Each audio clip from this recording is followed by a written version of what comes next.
बिस्मिल्लाहिर्रहमानिर्रहीम। अस्सलाम वालेकुम नाज़रीन, आप यूट्यूब चैनल देख रहे हैं। मैं इमरान खान हूँ। इससे पहले कि मैं वीलॉग शुरू करूँ, मैं अली मोहम्मद खान साहब का, जो पाकिस्तान तहरीक इंसाफ के एक मेंबर कौमी असम्बली हैं मर्दान से, उनका एक ट्वीट पढ़ के सुनाना चाहता हूँ, क्योंकि वो इमरान खान साहब से मिले और मिलने के बाद जब वो आए तो उन्होंने एक ट्वीट किया और वो बड़ा तकलीफ दे ट्वीट था। वो क्या फ़ील कर रहे थे आप उनके ट्वीट से अंदाज़ा कर सकते हैं।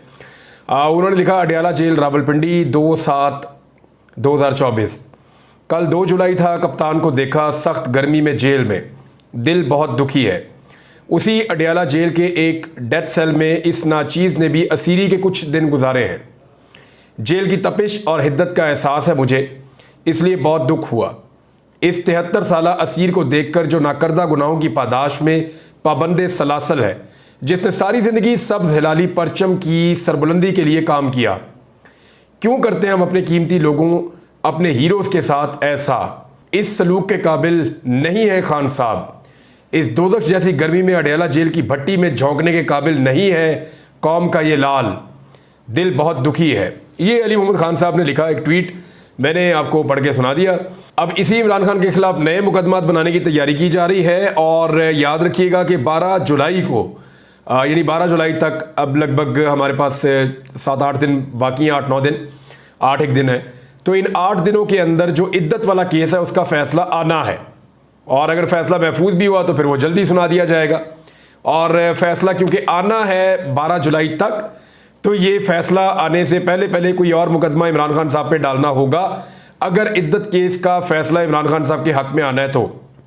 देखिए, इमरान खान साहब अंदर अपने अक़वाम मुत्तहिदा भी अब ये कह रही है, पूरी दुनिया ये कह रही है, पाकिस्तान के सहाफ़ी ये मानते हैं, हुकूमत मानती है, राना सनाउल्लाह ने अपने मुँह से कहा, बाकी लोग भी ये मानते हैं। वो ये भी कहते हैं कि मज़ीद मुकदमात भी इमरान खान पे बनाने पड़ेंगे, कोई और बंदोबस्त हमें करना पड़ जाएगा अगर इमरान खान को अंदर रखना है तो सारी दुनिया ये कह रही है, अक़वाम मुत्तहिदा समेत, कि इमरान खान के ऊपर जो मुकदमात हैं वो सियासी नौइयत के हैं, कानूनी नौइयत के नहीं हैं।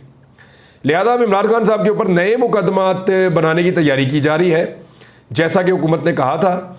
और रियासत मुखालिफ बयानिया और पाकिस्तान को तोड़ने की मुनज़्ज़म साजिश का इल्ज़ाम, पंजाब काबीना ने इमरान खान के खिलाफ कार्रवाई की मंजूरी दे दी। सेक्शन 121, सेक्शन 121A, 123A, 153, 131 की दफात के तहत कार्रवाई की सिफारिश। इमरान खान ने पार्टी रहनुमाओं को पाकिस्तान मुखालिफाना बयानिया का टास्क सौंपा, ये पंजाब काबीना ने कहा है, और मुगीस अली साहब ने इसको रिपोर्ट किया है। अब मामला ये है कि इमरान खान साहब जेल के अंदर बैठे हुए को पाकिस्तान तोड़ रहे हैं। खुदा न खास्ता पाकिस्तान तो टूट ही नहीं सकता, इंशाल्लाह ऐसी कोई चीज़ अब नहीं होगी, लेकिन अब इकॉनमी का प्रॉब्लम हो जाएगा। खुदा न खास्ता हम दिवालिया की तरफ चले जाएंगे। और ये तो वज़रा अपने मुंह से कहते रहे हैं कि जनाब दिवालिया हमने होना नहीं है, हम हो चुके हैं। ये अपने मुंह से वज़रा कहते रहे हैं। इकोनॉमिस्ट तो कहते हैं कि इससे बढ़ के दिवालिया क्या होगा जो पाकिस्तान की इस वक्त इकॉनमी की हालत हो गई है। अगर IMF और पैसे देगा तो वो अपनी शराइत भी पूरी करवाएगा। बहरहाल ये नए मुकदमात दर्ज करने हैं, क्योंकि ऐसा लगता है कि इद्दत वाले केस से अब जान छुड़ाई जाएगी। इद्दत वाला केस पूरी दुनिया के अंदर एक हंसी मजाक बन गया है और एक शर्मिंदगी का और बेइज्जती का बायस बन गया है रियासत पाकिस्तान के लिए, कि एक साबिक वज़ीर आज़म को अंदर रखने के लिए केस भी ढूंढा तो वो क्या ढूंढा कि उन्होंने अपनी अहलिया से शादी की और शादी के केस के अंदर उनको अंदर रखा हुआ है। अब ये साबिक वज़ीर आज़म के साथ किया जा रहा है। तो ऐसी सूरत हाल में इस केस से जान छुड़ानी है तो नए मुकदमात बनाने पड़ेंगे, संजीदा नौइयत के मुकदमात बनाने पड़ेंगे, और उसके लिए पंजाब काबीना का जो है वो इजलास किया गया है। और जो कुछ मरीम नवाज साहिबा के दिमाग में इमरान खान साहब के बारे में है उसका इजहार वो कई दफ़ा कर चुकी है, तो वो मैक्सिमम कोशिश करेंगे कि इमरान खान साहब को अंदर रखा जाए, क्योंकि PMLN एक ऐसी जमात है जिसको बिल्कुल सूट नहीं करता इमरान खान का बाहर आना। याद रखिए, पंजाब को किसी भी तरह करके कंट्रोल किया गया है और पंजाब को काबू किया गया है, और पंजाब में किसी किस्म का कोई जलसा जुलूस नहीं होने दिया जाता। गो के इस्लामाबाद से एक सिलसिले का आगाज़ करने जा रही है पाकिस्तान तहरीक इंसाफ, और वो ये चाहते हैं कि 6 तारीख को हफ्ते के रोज़ इस्लामाबाद में एक बड़ा जलसा करें, जिसकी उन्होंने अनाउंसमेंट भी कर दी है। अब देखते हैं कि हुकूमत कैसे रोड़े अटकाती है, क्योंकि अदालती अहकामात इसके बारे में बार बार मौजूद हैं। अब अगर एक बड़ा जलसा इस्लामाबाद में होता है, मोमेंटम बनता है, तो क्या पंजाब में भी कर पाएंगे? क्योंकि पंजाब में जो है वो बहुत आउट ऑफ द वे जाके लोगों के घरों पे छापे मारे जाते हैं, गाड़ियां तोड़ी जाती हैं, लोगों को उठाया जाता है, चादर और चार दीवारी का तकद्दुस पामाल किया जाता है, खवातीन भी गिरफ्तार हो जाती हैं, बच्चे भी अरेस्ट हो जाते हैं। तो पंजाब का मिजाज ज़रा और तरह का है और वहाँ पर हुकूमत भी इसी तरह की है। अब मामला ये है कि पंजाब उसी वक्त ज़्यादा एक्टिव दिखाई देगा जब कोई फाइनल कॉल होगी पाकिस्तान तहरीक इंसाफ की, या इमरान खान साहब खुद कॉल देंगे या इमरान खान साहब बाहर मौजूद होंगे जेल से। इमरान खान साहब जेल से बाहर आएंगे तो PMLN के हाथ से जो हुकूमत और सियासत है वो रेत की तरह फिसलती जाएगी, रेत की तरह उनके हाथ से निकलती जाएगी। तो इसलिए वो नहीं चाहते कि इमरान खान साहब बाहर आए। इमरान खान साहब ने एक दरख्वास्त की थी और वो ये कह रहे थे कि जेल के इंतज़ाम को एक मेजर साहब और एक कर्नल साहब चला रहे हैं। तो ये दरख्वास्त chief justice Islamabad high court Aamir Farooq साहब की अदालत में गई, इस पे एतराज़ात थे, उन्होंने दूर कर दिए। और शुएब शाहीन साहब इमरान खान साहब के वकील हैं, उन्होंने कहा जेल के मामलों में मुदाखलत हो रही है और मुलाकातों को बगैर मुदाखलत के होना चाहिए। जो मेरी मुलाकातें मेरी पार्टी के लोगों से इमरान खान साहब को लगता है उनको टेप किया जाता है, सुना जाता है, तो वो मुलाकातें उनको अलहदगी में करने की इजाज़त मिलनी चाहिए। ये इमरान खान साहब का एक मौक़िफ़ है। अब इसमें जो है वो समात में ये एक इसमें जो एतराज़ था वो ये था कि एक मेजर और कर्नल को कैसे फरीक बनाया जा सकता है। तो वकील ने बताया कि हमने मेजर या कर्नल को फरीक नहीं बनाया बल्कि वजारत दिफा को फरीक बनाया है, और जो अदालती अहकामात थे वो भी हमने इसके साथ जोड़ दिए हैं। तो अदालत ने अब ये केस आज के दिन में सुनना है। कल की ये खबर है जो मैंने आपको बताई है। बहरहाल आज देखते हैं कि अदालत इस केस को किस तरफ लेकर जाती है। इमरान खान साहब के बेटों से इमरान खान साहब अपनी मुलाकात करना चाह रहे हैं और उन्होंने ये दरख्वास्त भी दी है कि मेरे बेटों से मेरी मुलाकात करवाई जाए। ये इंसदाद दहशतगर्दी की अदालत ने इमरान खान के बेटों से मुलाकात की दरख्वास्त पर समाअत की। अदालत ने हुकूमत, वजारत दाखिला और जेल इंतजामिया से जवाब तलब कर लिया है। इमरान खान साहब ने कहा कि मैं अपने बेटों कासिम और सलमान से मिलना चाहता हूं, ये मेरा आईनी और कानूनी हक है। मुलाकात मुकम्मल फैमिली नौयत की होगी। अडियाला जेल में मुलाकात का इंतजाम करवाया जाए। अब 5 जुलाई तक इसकी समाअत मुलतवी की गई, यानी कल तक, और कल पता चलेगा कि ये मामला किस तरफ जाता है। बहरहाल इमरान खान साहब और उनके दीगर कुछ साथी जो हैं वो आप पारा में जो मुकदमा दर्ज हुआ था उसमें बाइज्जत बरी हो गए हैं, और district and session court Islamabad ने थाना आप पारा में दर्ज मुकदमे में इमरान खान साहब समेत तमाम मुलजिमान को बाइज्जत बरी कर दिया। दूसरे मुलजिम जो थे इसमें शाह महमूद कुरैशी थे, शेख रशीद थे, शहरयार आफरीदी थे, फैसल जावेद थे, राजा खुरम नवाज थे, अली नवाज ऐवान थे, असद कैसर थे।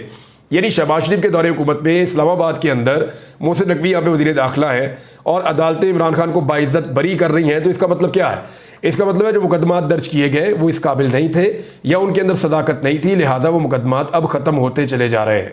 नाज़रीन, इस्लामाबाद हाई कोर्ट में एक केस बड़ा इंपॉर्टेंट चल रहा है। 20 साल से लापता एबटाबाद के शहरी अतीकुर रहमान की बादियाबी की दरख्वास्त पर जस्टिस मियाँ गुल हसन औरंगज़ेब ने समाअत की, और इस केस में जो है वो जज साहब के रिमार्क्स जो हैं वो हाई कोर्ट से एक बहुत बड़ी खबर बनकर निकले। उन्होंने कहा कि पाकिस्तान में लोग लापता हो रहे हैं, यहाँ कौन आएगा, ये इस्लामाबाद हाई कोर्ट ने कहा। नाज़रीन, अमेरिका से एक बड़ी इंपॉर्टेंट खबर है और वो खबर है कि ट्रंप जीत रहा है या जो बाइडन। देखिए, अभी तक 2 उम्मीदवार सामने हैं, ट्रंप और जो बाइडन। चंद दिन पहले इनकी आपस में डिबेट हुई है, क्योंकि अमेरिका के अंदर ये तरीकाकार है कि वहाँ पे डिबेट करवाई जाती है प्रेसिडेंशियल कैंडिडेट्स की। जो दोनों उम्मीदवार हैं, पाकिस्तान जैसे मुल्कों में तो नहीं होता।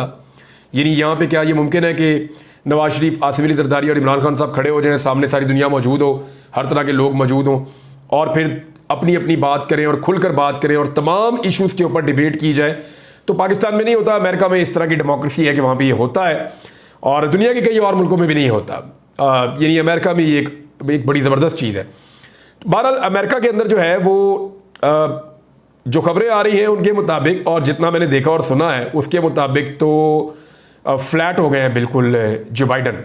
वो ट्रंप का मुकाबला नहीं कर पा रहे। देखें, रीज़न ये है कि वो 81 ईयर्स के हैं, 81 साल के हो चुके हैं। वो खड़े खड़े फ्रीज हो गए, ये भी चीज़ें रिपोर्ट हुई।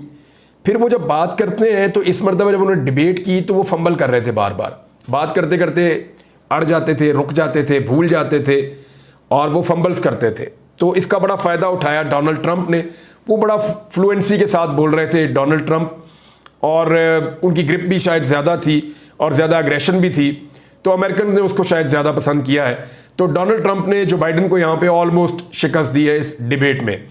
और जो डेमोक्रेट्स हैं, यानी डोनाल्ड ट्रंप जो है वो कैंडिडेट हैं रिपब्लिकन्स के, और डेमोक्रेट्स के जो कैंडिडेट हैं अभी तक वो जो बाइडन है। लेकिन अभी कुछ चीज़ें फाइनल होना बाकी हैं। डेमोक्रेट्स ने एक सर्वे करवाया है, और उस सर्वे में इन्होंने चेक किया है कि क्या जो बाइडन ट्रंप को शिकस्त दे सकते हैं। तो सर्वे ये बता रहा है कि ट्रंप जो बाइडन को शिकस्त दे देंगे और बुरी तरह शिकस्त दे सकते हैं। जबकि और भी नाम इसमें लिए गए कि कैमला हैरिस जो उनके साथ होती है उनका नाम लिया गया। तो पता चला कि वो भी नहीं जीत सकती डोनाल्ड ट्रंप से। और एक और नाम के ऊपर जब सर्वे करवाया गया, मिशेल ओबामा, ये मिशेल ओबामा जो है ये सदर बराक ओबामा की वाइफ है, इनकी बीवी है और खातून अव्वल रह चुकी हैं अमेरिका की। और जब इनका नाम आया तो फिर जितने भी लोग हैं, जो डेमोक्रेट्स हैं, जो वोटर्स हैं, वहाँ ट्रेंड ये आया कि हाँ, ये कैंडिडेट डोनाल्ड ट्रंप को शिकस्त दे सकती हैं। तो ये अमेरिका में इस वक्त तक की सिचुएशन है। मैं अब आहिस्ता आहिस्ता आपको, क्योंकि इलेक्शन उनके करीब आ रहे हैं, तो अमेरिकन पॉलिटिक्स के बारे में भी साथ साथ आगाह करता रहूंगा। नाज़रीन, शेख वकास अकरम को Pakistan Tehreek Insaf chairman public account committee बनाना चाहती है और इनके नाम का फैसला इमरान खान साहब ने किया था और पार्टी ने अनाउंस किया था कि शेख वकास अकरम ही पब्लिक अकाउंट्स कमेटी के चेयरमैन होंगे पाकिस्तान तहरीक इंसाफ या सुन्नी इत्तेहाद कौंसिल की जानिब से। अब कुछ और लोग भी चाहते थे कि वो बने चेयरमैन पब्लिक अकाउंट कमेटी, लेकिन उनको मौका नहीं मिला, वो नहीं बन पाए। इमरान खान साहब ने पहले एक पार्टी में एक और नाम भी चल रहा था, फिर दूसरा नाम चल रहा था, फिर शेख वकास अकरम साहब का नाम जो है वो फाइनल हो गया था। अब मामला ये है कि मुस्लिम लीग नून ने इस मामले में 4 नाम मांगे, यानी ये नाम जो है वो तारिक फजल चौधरी साहब ने मांगे और उन्होंने कहा जी कि चेयरमैन पब्लिक अकाउंट्स कमेटी के लिए 4 नाम दिए जाएं अपोजिशन की जानिब से। तो देखें, ये तो सवाबदीद अपोजिशन की है, वो चाहे एक नाम दे और ये अपोजिशन ने फैसला करना है, क्योंकि यहाँ पर रवायत है कि अपोजिशन की तरफ से चेयरमैन पब्लिक अकाउंट कमेटी बनता है। तो आमिर डोगर साहब का कहना था कि मैं आज उसी खत का जवाब देने आया था। हुकूमत ने 4 नाम मांगे हैं। अपोजिशन चेयरमैन पीएसी के लिए शेख वकास अकरम का नाम पहले ही दे चुके हैं, यानी हम पहले से दे चुके हैं, और हमने दरख्वास्त की है कि शेख वकास अकरम के नाम को ही कंसिडर किया जाए। उन्होंने कहा नाम हमने सोच समझ के दिया है, ये कमेटी अपोजिशन के पास ही रहनी है, लेकिन हुकूमत अपनी मनमानियां कर रही है, हुकूमत आइन और कानून की खिलाफ वर्जी कर रही है। हमने तो गुज़िश्ता हुकूमत में अपोजिशन लीडर के लिए जो नाम आया उसी पर इलेक्शन करवा दिए। हमारी तरफ से शेख वकास अकरम का नाम फाइनल है। नाज़रीन, पाकिस्तान तहरीक इंसाफ के साथ जो एक अजीबोगरीब इस वक्त मसला चल रहा है वो इख्तलाफात का था। तो पार्टी के अंदर इख्तलाफात तो तकरीबन इमरान खान साहब ने निपटा दिए हैं और अब पार्टी के अंदर से जो पहले इख्तलाफात की खबरें आ रही थी वो खबरें अब नहीं आ रही।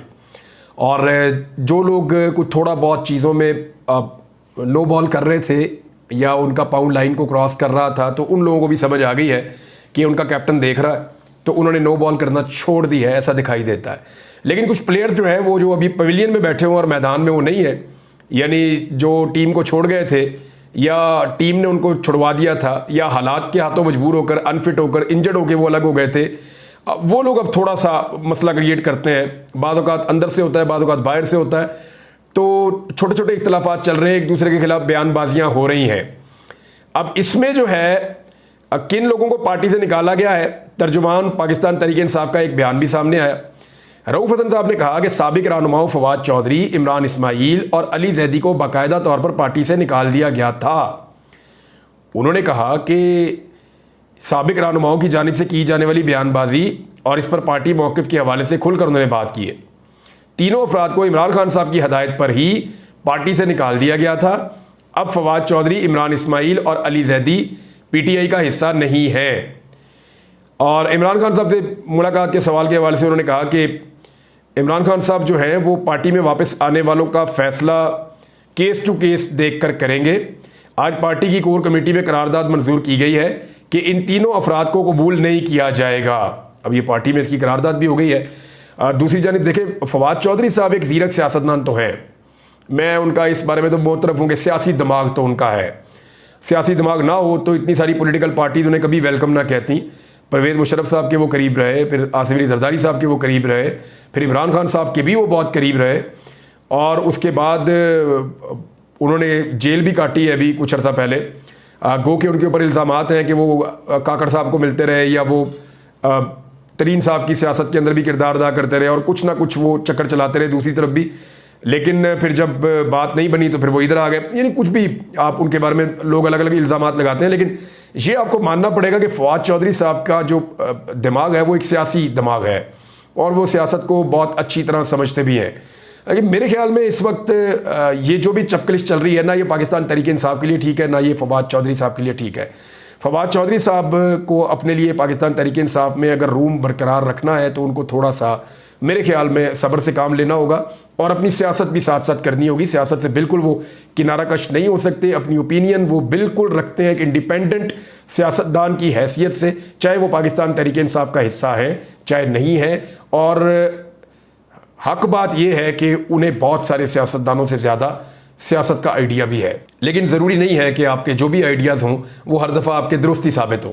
रऊफ हसन साहब ने यह भी कहा कि इन तीनों अफराद की जानिब से बयानबाजी शुरू की गई, हमारी जानिब से सिर्फ जवाब दिया गया क्योंकि इमरान खान साहब ने हमें बयानबाजी करने से रोक दिया है। फिर अब हम इनके ऊपर बयानबाजी नहीं करेंगे। इन लोगों को छोड़ा गया है पार्टी को कमज़ोर करने के लिए। ये रऊफ हसन साहब ने स्टेटमेंट दिया। शहरयार आफरीदी साहब के हवाले से उन्होंने कहा जी उन पर तो जान भी कुर्बान है, वो पार्टी के बड़े मुखलिस वर्कर हैं, इमरान खान साहब के जो है बड़े ज़बरदस्त साथी हैं और उनकी मुलाकात नहीं हो पा रही इमरान खान साहब से। लेकिन मुलाकात पे उन्होंने कहा कि वो फैसला इमरान खान साहब खुद करते हैं।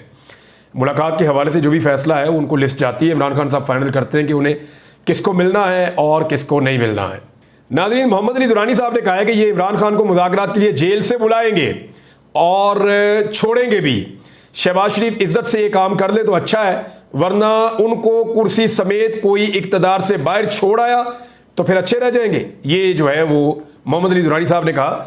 ओन चौधरी साहब का एक बड़ा ज़बरदस्त स्टेटमेंट है। उन्होंने कहा आप 9 मई की माफ़ी मांग ले, मैं आपके साथ खड़ा हो जाऊंगा। तो बात यह है कि ओन चौधरी साहब आप तो पहले भी कभी इमरान खान के साथ नहीं खड़े थे, आप पीछे खड़े होते थे और पीछे से आप खुद ही गायब हो गए और 9 मई से पहले गायब हो गए। अगर आप 9 मई के बाद जाते तो फिर आपका ये क्लेम बनता भी था। बहरहाल उनका अपना एक स्टेटमेंट है।